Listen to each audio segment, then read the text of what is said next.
आपने एक वक़्त ऐसा भी आया था कि जब आपको अपने बाल बहुत प्यारे हैं और अभी भी आप एक लंबे बाल रखती हैं और आपने अपने बाल मुंडवा दिए थे, मुंडन करा दिया था। क्यों? कोई नाराज़गी, गुस्सा, कोई वजह उसके पीछे रही या नहीं, सब मेरे केश बाल तो अब बदलना था? सफेद भी हो चले हैं, देख रही हो ना तुम। हाँ। और मैं 62 में 63 में लगी हुई, 63वें साल में। तो नहीं, क्या हुआ था कि बाल तो संसार की कौन सी महिला होती होगी जिसको बाल नहीं प्यारे होते होंगे। और मेरे बाल अच्छे थे भी बहुत, आलमंड कलर के थे, बहुत अच्छे बाल थे। तो क्या हुआ कि जब मैं बांदा की जेल में थी और मेरे को ना गिल्ट का हो जाता है, प्रॉब्लम है। हाँ, तो वहाँ पे हमको रखा गया, 50,000 कार सेवक थे, अम्मा राजमाता जी के नेतृत्व में, साथ में थी मैं अम्मा के। तो जब ये मैंने टीवी पे देखा कि वहाँ पर गोली चल गई है और वासुदेव अग्रवाल को ऊपर से ही खोपड़ी उड़ा दी उनकी, उनको वार्निंग भी नहीं दी गई जब वो केसरिया पताका फहरा रहे थे, और अशोक जी घायल हो गए हैं और भी कुछ लोग घायल हैं और कुछ लोग मर भी गए हैं शायद। तो मुझे लगा कि अरे मैंने ही तो कॉल दिया लोगों को और लोग वहाँ पहुँच गए और मैं वीआईपी ट्रीटमेंट का आनंद लेते हुए यहाँ बैठी हुई हूँ। बस मेरा तो दिमाग गड़बड़ाने लगा। तो मेरे लिए जो भोजन लेके आए थे राजकुमार शिवहरे बजरंग दल के जो अध्यक्ष थे बांदा के, उनको मैंने कहा मेरे को यहाँ से निकलना है, कैसे करूं। तो उनको पूरी योजना बताई। तो बात वो एक व्यक्ति को लेके आए और वो लेटा हुआ चला आया मारुति वैन में, दिखा ही नहीं।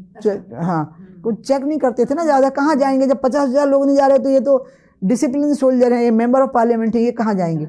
हाँ, तो वो आए और वो तो बाल मुड़ाने वाले थे। तो पीछे की तरफ से आया, मेरा पूरा ही मुंडन कर दिया उनने। मैंने कहा पूरा बिल्कुल साफ कर दो। तो मैंने पजामा कुर्ता पहना और बड़े आराम से राजकुमार शिवहरे के साथ में आगे बैठ के उसी हाँ, और मेरी मारुति में मेरे भाई पीछे बैठ गए। और संतरी ने पूछा ये कौन है, उनका मेरा छोटा भाई है, और हम निकल गए बाहर। बस वो एक अलौकिकता मैंने देखी थी कि रात में 12 बजे हम निकले थे, 5:30 बजे हम अयोध्या पहुंचे थे। पूरे यूपी में कर्फ्यू था, सब जगह पे हमें कहीं भी गोली मारी जा सकती थी। और हम वहाँ जब पहुँचे तो फिर तो जो मेरे को राउजिंग वेलकम दिया कार सेवकों ने, क्योंकि एक तरफ तो कर्फ्यू था लेकिन मणि रामदास छावनी नृत्य गोपाल दास जी महाराज का जो स्थान, उसमें कर्फ्यू नहीं था। वहाँ कम से कम एक पूरे लंबे एरिया में 1.5 लाख लोग फैले हुए थे और वो आतुर थे एक बार फिर से आगे बढ़ने के लिए। तो जैसे मेरा ही इंतज़ार था। बस मैं पहुँची तो बैठक हुई और ये तय हुआ कि एक कार सेवा और करनी है 2 नवंबर को, बच गया है जो मामला, ढांचा गिराना है। हम कहा ठीक है, हमको भी भेज दीजिए ना। तो अशोक जी बोले ठीक है, उमा आगे चलेगी। छोटी थी ना तो सब लोग बहुत प्रेम से बोलते थे उमा को आगे चलाओ। तो मैं आगे थी, लाठी चली, गोली चली। फिर तो जो उन्हें घसीटा मेरे को थाने तक, उसमें हाँ, क्योंकि मैं पकड़ में ही नहीं आ रही थी। इधर लड़के, मैंने लड़कों को कह दिया था ना कि मुझे पकड़ में मत आने देना। तो आधा पाँव वो पकड़े हुए थे, हाथ वो लेडी डीएसपी के हाथ में थी। वहाँ वही हूँ बहुत व्याकुल, अंदर पहुँच के। फिर तो उन्होंने बाल्टियों पानी डाल के मुझे धोया। सीआरपीएफ की लेडी कांस्टेबल्स ने मेरे कपड़े निकाल के और दूसरे कपड़े तौलिया वगैरह लपेटी कांस्टेबल्स की, वहाँ की कमरे में रखा। वहाँ एक दृश्य हुआ, मैं चाहूँगी निर्देशन, चाहे मेरा पूरा इंटरव्यू न दिखाई, नहीं, हम पूरा दिखाएंगे। ओके, तो वहाँ मैंने एक की शौर्य देखी, वो थी हरीन पाठक की, जो सांसद थे गांधीनगर से। वो भी अरेस्ट हो गए थे, वो वहीं थे थाने में। तो वहाँ क्या हुआ कि एसएसपी जोशी आए और बोले आपको पता नहीं लाखों कार सेवक हमला करने वाले हैं थाने पे। उनको पता लगा है कि राम और शरद मर गए, उमा भारती को बहुत लग गई है, तो वो शायद मरने वाली हैं, वो उठाओ इनको यहाँ से। तो वो लेडी बटालियन बोली और पीएसी के लोग बोले कि साहब ऐसी हालत में नहीं जा सकती, वो अंदर हैं, उनके कपड़े बदलने की कोशिश हो रही है और उनके कपड़े जो उतारे गए हैं वो थोड़ा ठीक ठाक हो जाएं, धो के और थोड़ा निचोड़ के उनको पहना दें, फिर ले जाएंगे जेल में। कुछ जेल में जाना था फैजाबाद में, पास में 6-7 किलोमीटर की दूर। ना अभी उड़ाओ, कोई नहीं, उड़ाओ, चलो रखो, ऐसे ही रखो।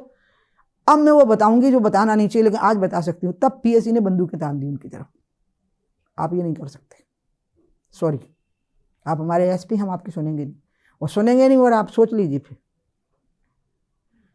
तो उस समय पे उसने, हरीन पाठक ने एक थप्पड़ दिया एसएसपी के गाल पर, धड़ाक। अब बताओ, आप थाने के अंदर लाशें पड़ी हैं, हम सब अंदर हैं, पीएससी और सीआरपीएफ थाने को घेरे हैं, और वहां आप एसएसपी को पीट रहे हैं। कितनी बड़ी हिम्मत की बात थी हरीन पाठक। उसने उसके यहाँ मारा था, मुझे अभी भी याद है, धड़ाक एक लगा, उसको इतना कस के लगा, और उसने कहा फायर। तो फायर तो हुआ नहीं, उल्टा बंदूक उसकी तरफ तन गई। फिर मुझे ले गए वो फैजाबाद के थाने में, सॉरी जेल में। वहाँ मैं रही रात में। फिर दूसरे दिन जेल को महिलाओं ने घेर लिया फैजाबाद की। तो फिर उसके बाद में उन्होंने रात में 2 बजे मुझे वहाँ से निकाला, फिर नैनी जेल में रखा। फिर 6-7 दिन में नैनी जेल में रही थी। फिर नैनी जेल से मुझे सूचना मिली कि अब सबको दिल्ली भेजा जा रहा है और अब एफआईआर दर्ज हुई है सब पे। तो फिर सब पे FIR वगैरह थी, फिर वो सब इकट्ठी कर दी गई थी FIR। फिर 6 दिसंबर की घटना हो गई, उसके 2 साल बाद तो फिर 1 महीने माता टीला की जेल में हम सब इकट्ठे रखे गए, तो वहाँ भी ट्रायल चला हम लोगों पे। फिर हम लोग जमानत पे छोड़ दिए गए, फिर वो सारे केस इकट्ठे हुए, फिर CBI ने चार्जशीट बनानी शुरू की। जब शुरू की तो अटल जी प्राइम मिनिस्टर थे, जब हम चार्जशीटेड हुए तो मोदी जी प्राइम मिनिस्टर थे। इससे हमारी निष्पक्षता पता लगती है कि हमारी ही सरकारों के समय पर उस कृत्य को अपराध माना गया और हमारी ही सरकारों के समय पे हमें अपराधी माना गया, और हमारी ही सरकार के समय पर ये दोनों घटनाएं हुई हैं। इसलिए ये मानना कि हम श्रेय लेने की राजनीति करते हैं, ये बिल्कुल गलत है। हम बिल्कुल सही और न्यायोचित राजनीति करते हैं। तो आप ये कह रही हैं कि बीजेपी राम मंदिर पर राजनीति नहीं करते ना, पर 2 से आज जहां बीजेपी है उसमें राम मंदिर की भूमिका को, उस आंदोलन के लिए बीजेपी जिस तरह से खड़ी रही उसको नकारा तो नहीं जा सकता। अच्छा, आप मुझे एक बात बताओ, अगर मान लो उस समय पे जब ये घटना हुई है तो BP सिंह थे, अगर BP सिंह वहाँ कार सेवा हो जाने देते और मुलायम सिंह, तो श्रेय किसको मिलता? उनको भी मिलता ना। तो वो वंचित हुए हैं उससे, उनकी गलती है ये, उनने किया है, उनकी वजह से ऐसा हुआ। उनने सप्रेस बहुत किया,